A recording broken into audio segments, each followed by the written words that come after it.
नमः शिवाय. जय श्रीराम. नमस्कार मित्रांनो, तुम्ही रामायण अनेकदा वाचले असेल, पण तुम्हाला माहीत आहे का की प्रभू श्रीरामांच्या जन्मापूर्वीच लंकापती रावणाची मोठी फजिती झाली होती. आज आपण पाहणार आहोत राम जन्माआधीची रावणाची फजिती. श्रीराम विजय ग्रंथामधील अध्याय 2. या अध्याय 2 ही कथा आहे. असे मानले जाते की या कथेचे श्रवण केल्याने मनुष्यातील अहंकार नष्ट होतो आणि कठीण प्रसंगात ईश्वरी शक्ती कशा प्रकारे मदतीला येते याचा बोध होतो. ही कथा ऐकल्याने घरातील नकारात्मकता दूर होऊन शुभ विचारांचा संचार होतो. एक महत्त्वाची गोष्ट, ही कथा अत्यंत पवित्र आणि बोधप्रद आहे. जर तुम्ही ही कथा अर्धवट सोडून दिली तर कथेचा मूळ सारांश आणि त्यातील गूढ अर्थ तुम्हाला समजणार नाही, ज्यामुळे मनातील शंका तशाच राहू शकतात. अर्धवट ज्ञान हे नेहमीच घातक असते. त्यामुळे रावणाच्या गर्वाचा अंत कसा झाला हे पूर्ण जाणून घेण्यासाठी हा व्हिडिओ शेवटपर्यंत नक्की बघा. पुढे जाण्यापूर्वी जर तुम्हाला पौराणिक कथा आवडत असतील तर या व्हिडिओला लाईक करा, चॅनलला सबस्क्राईब करा आणि ही माहिती इतरांपर्यंत पोहोचवण्यासाठी शेअर नक्की करा. रावणाबद्दल तुमचे काय विचार आहेत ते कमेंटमध्ये लिहायला विसरू नका. चला तर मग सुरू करूया आजची रंजक कथा. ब्रह्मदेवाला पुलस्ती नावाचा मुलगा होता. तो मोठा तपस्वी होता. त्याचे लग्न तृणबिंदूच्या देववर्णी नावाच्या कन्येशी झाले. तिला विश्रवा नावाचा मुलगा झाला. त्याला भारद्वाजाची मुलगी दिली होती. तिला कुबेर नावाचा मुलगा झाला. कुबेराने घोर तप करून ब्रह्मदेवाला संतुष्ट केले. त्यांनी प्रसन्न होऊन त्याला लंकेचे राज्य दिले. लंकेत त्यापूर्वी राक्षसाचे राज्य होते. ते कुबेराच्या हाती दिल्यामुळे राक्षसांना फार राग आला. ते आपले राज्य परत मिळवण्याच्या मागे लागले. या कार्यासाठी सुमाळी नावाचा राक्षस लंकेत आला. त्याने आपली कन्या कैकईशी हिचे लग्न कुबेराचा बाप विश्रवा याच्याशी लावून दिले. त्यांचा संसार सुरू झाला. हे पाहून सुमाळी तेथून निघून पाताळात गेला. तो लंकेचे राज्य आपल्या नातवास मिळवून देण्याचा बेत रचू लागला. एके दिवशी सूर्यास्त समयी कैकईशी विश्रवासवर भोग मागू लागली. तिचे ते अनुचित मागणे ऐकून ऋषी म्हणाले, हे पापरूप तामसे, तू ब्राह्मण कन्या नसून राक्षसी आहेस. तुझ्या पोटी दुराचारी राक्षस उत्पन्न होतील. हे पतीचे बोलणे ऐकून एक तरी सुपुत्र द्या, अशी कैकईशीने प्रार्थना केली.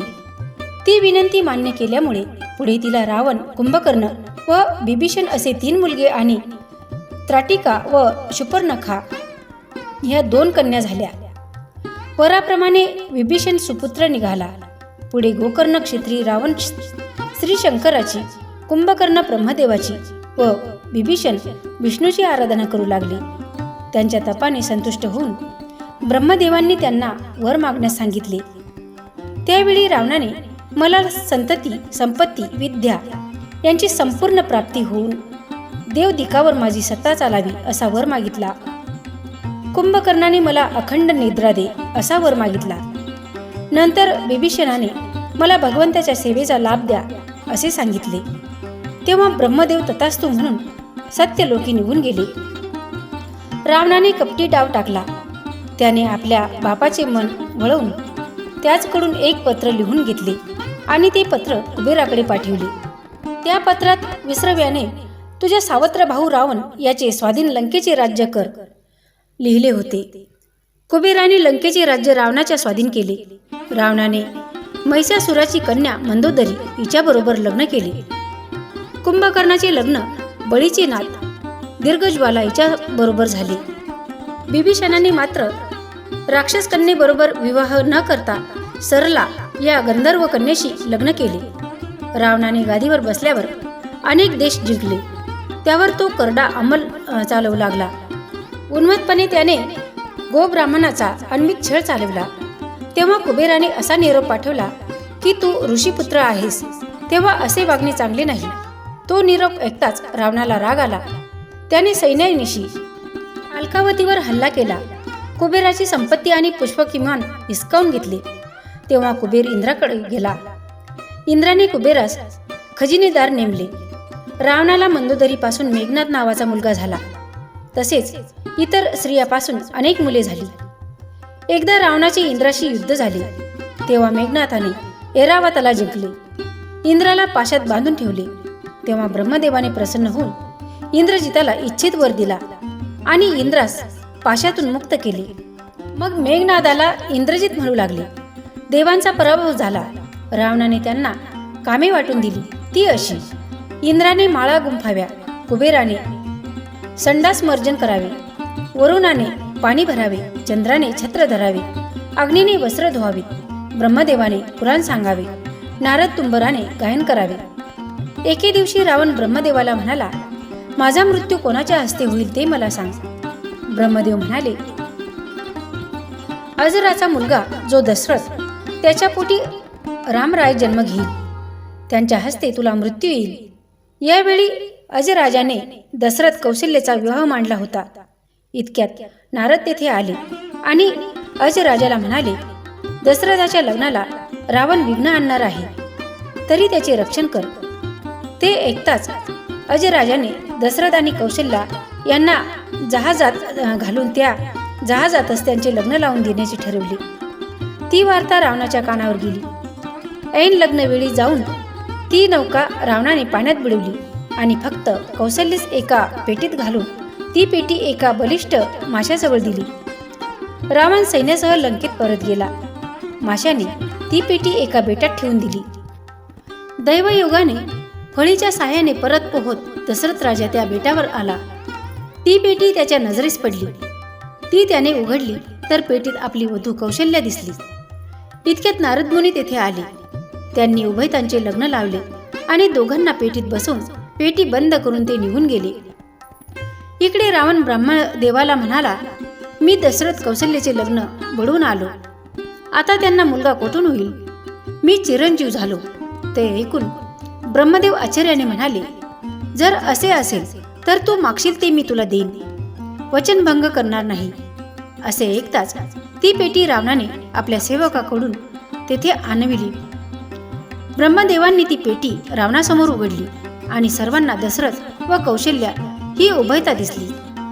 तेव्हा तलवार उपसून रावण दशरथावर धावला. त्याचा हात वरचेवर धरून ब्रह्मदेव म्हणाले, माझे मागणे मला दे. या दोघांना जीवनदान देऊन माझे स्वाधीन कर. तेव्हा वचनाप्रमाणे त्या दोघांना ब्रह्मदेवाच्या स्वाधीन करणे रावणाला भाग पडले. नंतर ब्रह्मदेवाने त्या दोघांना अयोध्येस आणले. उरलेल्या लग्न सोहळा ते मोठ्या थाटामाटात पार पडला. पुढे रावणाने गोब्राह्मण, देव, मानव यांचा छळ मांडला. यज्ञ यागादी कृत्यांचे विध्वंसन सुरू केले. पृथ्वी चळाचळा कापू लागली. ती दिन होऊन ऋषीसह गायीच्या रूपाने ब्रह्मदेवाला शरण गेली. सर्वासह ब्रह्मदेव क्षीरसागरामध्ये येऊन शेषशाही श्री विष्णूचे स्तवन करू लागले. तेव्हा सागरातून आवाज आला, देव हो, भिवू नका. मी रावणाच्या नाशासाठी अयोध्या नगरीत दशरथ कौशल्याच्या पोटी जन्म घेतो. मी राम होईन. शेष, लक्ष, मन, शंख, भरत, चक्र, शत्रुघ्न या रूपांनी आम्ही दशरथाच्या पोटी जन्म घेऊ. लक्ष्मी जनक राजाची कन्या होऊन मला वरील. तुम्ही सर्वांनी वानराचे अवतार घ्यावेत. शंकर हनुमंत होतील. ब्रह्मदेवाने जांबुवंत व्हावे.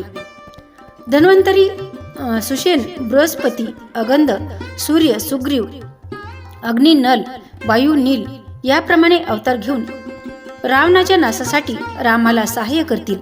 अशी श्री विष्णूंची वाणी ऐकताच सर्वांना आनंद झाला.